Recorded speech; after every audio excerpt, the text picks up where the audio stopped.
Hello students, how are you? I think you all are fine. Students, due to my personal reason, I can't share my video through Blackboard, so today we will study through this copy. In our last video, students, we are studying participles, infinitive, mean synthesis. हमने अभी last videos में पढ़ा कि synthesis क्या होते हैं, उनका use कैसे किया जाता है, कंबाइन कैसे किए जाते हैं, इन्फिनेटिव क्या होता है और परफेक्ट या पास्ट पार्टिसिपल्स क्या होते हैं। चलिए आज अपना न्यू टॉपिक स्टार्ट करते हैं जिसका नाम है यूज ऑफ नॉमिनेटिव एब्सोल्यूट, कि नॉमिनेटिव एब्सोल्यूट का यूज किस तरीके से किया जाता है। चलिए उसके लिए सबसे पहले देखते हैं कि कौन कौन सी कंडीशन सेंटेंस में होनी चाहिए जिससे सेंटेंस में नॉमिनेटिव एब्सोल्यूट का प्रयोग करें। तो सबसे पहले हमारे सेंटेंस में क्या कंडीशन होनी चाहिए, जब दोनों वाक्यों में सब्जेक्ट अलग अलग हों और उनमें एक में कारण और दूसरे में परिणाम दिया जाए, वहां NA मीन्स नॉमिनेटिव एब्सोल्यूट का प्रयोग होता है। इससे पहले एक एग्जाम्पल के थ्रू देखते हैं। एक सेंटेंस ले लेते हैं, the game was over, all the student dispersed. Game over हो चुका है, समाप्त हो चुका है, ऑल द स्टूडेंट्स, सभी स्टूडेंट्स डिस्पर्स हो चुके हैं, जा चुके हैं, गायब हो चुके हैं। तो पहला जो हमारा सेंटेंस है द गेम वॉज ओवर, इसमें सब्जेक्ट क्या है, द गेम। और जो हमारा दूसरा सेंटेंस है ऑल द स्टूडेंट्स डिस्पर्स्ड, उसमें सब्जेक्ट क्या है, ऑल द स्टूडेंट। तो हमारे पास दो सेंटेंस हैं स्टूडेंट्स और दोनों सेंटेंस के अलग अलग सब्जेक्ट हैं।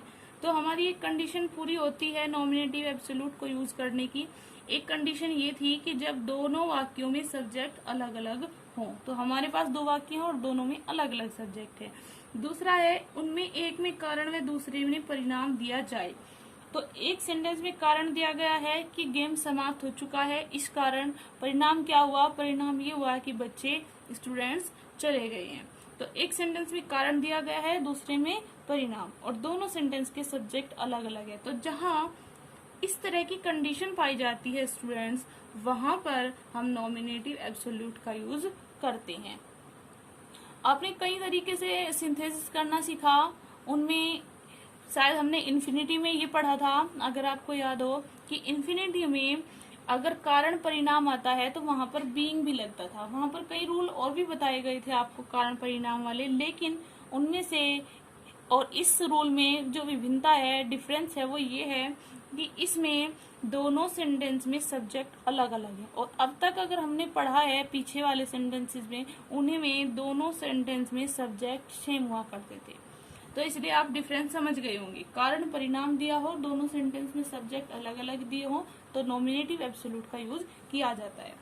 तो आप समझ गए होंगे बच्चों कि किस तरीके से इसका यूज किया जाता है, किस कंडीशन में किया जाता है। अब देखते हैं rule to use nominative absolute. इसे यूज करने के लिए कौन कौन से रूल होते हैं, किस तरीके से हम किसी वाक्य में नॉमिनेटिव एब्सोल्यूट का प्रयोग कर सकते हैं। तो सबसे पहले सेंटेंस में क्या कंडीशन होनी चाहिए देखते हैं। यदि एक वाक्य में is are am was were, यहाँ पर वॉज वर भी हो सकता है। यदि एक वाक्य में is are am was were यानी कि बी की कोई भी फॉर्म होती है तो वहां पर बीइंग लगाएं। यानी कि अगर एक सेंटेंस, दो सेंटेंस में से एक सेंटेंस में इज आर एम या वॉज वर आया है, तो आपको क्या करना है, दो सेंटेंस को कंबाइन करने के लिए आप उस is are am was were में से, उन दोनों में से is are am was were जो भी वर्ब होती है उसे हटाएं और उसकी जगह पर बीइंग का यूज करें। इस तरीके से आप सेंटेंस को सिंथेसिस करेंगे। चलिए अपनी सेकंड कंडीशन देखते हैं। उसके बाद में हम अपने रूल इन सेंटेंस को बनाएंगे रूल के अकॉर्डिंग। पहले एक बार रूल को एक्सप्लेन कर लेते हैं। यदि जो सेकंड रूल है हमारा वो ये है कि यदि सेंटेंस में मेन वर्ब आए, यानी कि अगर हेल्पिंग वर्ब इस तरह की is are am was were, यानी कि हमारी अगर बी की कोई फॉर्म नहीं आती है, उसकी जगह कोई मेन वर्ब आती है। जैसे सेकंड एग्जांपल लेते हैं, द पुलिस अराइव्ड, पुलिस पहुंच गई, द रॉबर्स रैन अवे, और रॉबर्स जो थे, जो डाकू लुटेरे होते हैं, वो रैन अवे मीन्स भाग गए।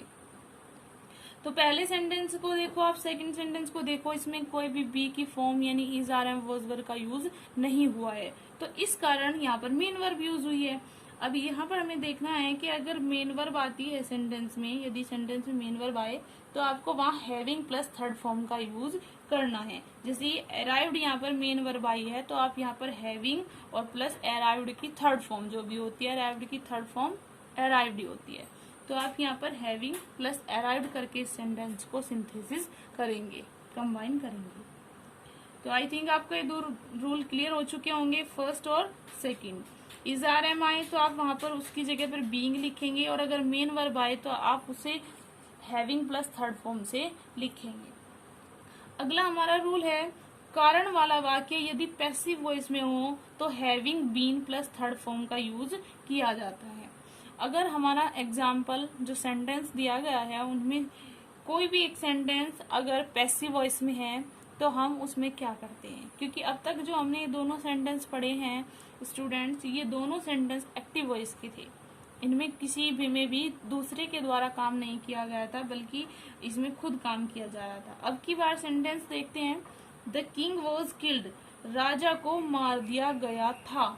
वॉज आया है, वॉज वर्ब के साथ मेन वर्ब की थर्ड फॉर्म आई है, तो आपने पढ़ा होगा कि जब भी किसी भी हेल्पिंग वर्ब के साथ थर्ड फॉर्म यूज की जा रही है तो वहां पर पैसिव वॉइस होती है। ये जरूरी नहीं होता स्टूडेंट्स कि हमेशा पैसिव वॉइस में बाई ही लिखा जाता है, कई बार सेंटेंस में बाई नहीं भी लिखा जाता, हम उसकी पहचान वर्ब से करते हैं। हेल्पिंग वर्ब के साथ वॉज वर्ब के साथ थर्ड फॉर्म आने का मीन्स पैसिव वॉइस में है सेंटेंस। तो इस सेंटेंस को पैसिव वॉइस में होने के कारण हम इसे किस तरीके से सिंथेसिस करेंगे, किस तरीके से इन दोनों वाक्यों को कंबाइन करेंगे, उसका रूल हमारा ये थर्ड वाला है, जिसमें बताया गया है कि अगर सेंटेंस पैसिव वॉइस में तो having been plus third form का यूज करें। जैसे इस सेंटेंस में हम वॉज की जगह पर हैविंग और बीन लगाएंगे और किल्ड की थर्ड फॉर्म जो कि किल्ड होती है वही लिखेंगे। तो चलिए आइए इन एग्जाम्पल को अब सोल्व करते हैं। आई थिंक रूल में आपको किसी तरह का कोई प्रॉब्लम नहीं होगी, ये बहुत आसान है, इसमें किसी तरह की कोई दिक्कत नहीं होगी, आप आसानी से एक्सरसाइज सोल्व कर सकती हैं। तो चलिए लिखते हैं, the game was over, all the student dispersed. इस सेंटेंस में क्या बताया था आपको, हेल्पिंग वर्ब बी की फॉर्म दी गई है, is are am was verb, तो इसकी जगह पर क्या लिखेंगे हम, बीइंग। तो हमारा सेंटेंस क्या होगा, the game being over,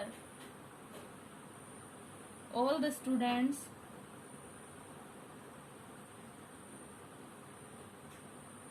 dispersed।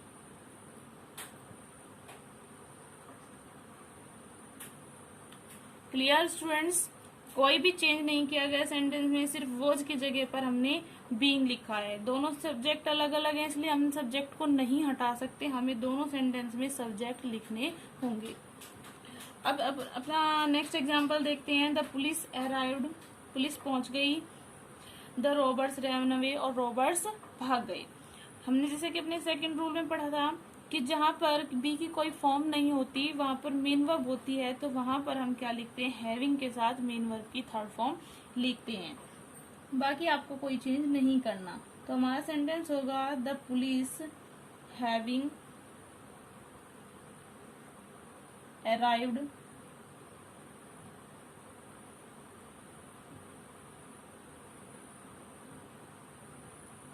the robbers ran away। Clear students, चलिए नेक्स्ट थर्ड एग्जाम्पल देखते हैं, the king was killed, his army ran away, राजा को मार दिया गया था। पैसिव वॉइस में सेंटेंस है तो इसमें क्या बताया था आपको, पैसिव वॉइस में होने के कारण हम इसमें having been plus third form का यूज करेंगे। द किंग सेम ऐसे की ऐसे ही लिखा जाएगा, the king having been arrived killed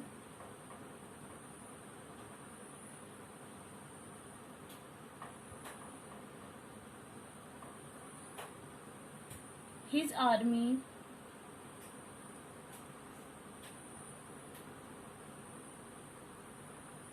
ran away। The king having arrived, the king having been killed, his army ran away. राजा के मारे जाने पर या मारे जाने के बाद उसकी आर्मी भाग गई। तो आपको तीनों एग्जाम पर आई होप क्लियर हो चुके होंगे। इनमें आपको किसी तरह की कोई प्रॉब्लम नहीं होगी। ये रूल सबसे आसान है। नॉमिनेटिव एब्सोल्यूट को यूज करने में कोई भी प्रॉब्लम आपको एक्सरसाइज सोल्व करने में नहीं होगी। अभी मैं आपके पास आपकी एक्सरसाइज सेंड कर देती हूँ और आपको अपनी एक्सरसाइज सेंड जो मैं करूँगी वो आपको सोल्व करनी है। बच्चों आपको अधिक से अधिक रिप्लाई करना है। मोस्टली साइंस के बच्चे अधिकतर एक्टिव हैं और बाकी स्टूडेंट्स अभी इतने एक्टिव नहीं हैं। तो आपको ये एक्टिवनेस दिखानी है और इन एक्सरसाइज को आपको सोल्व करना है। Thank you.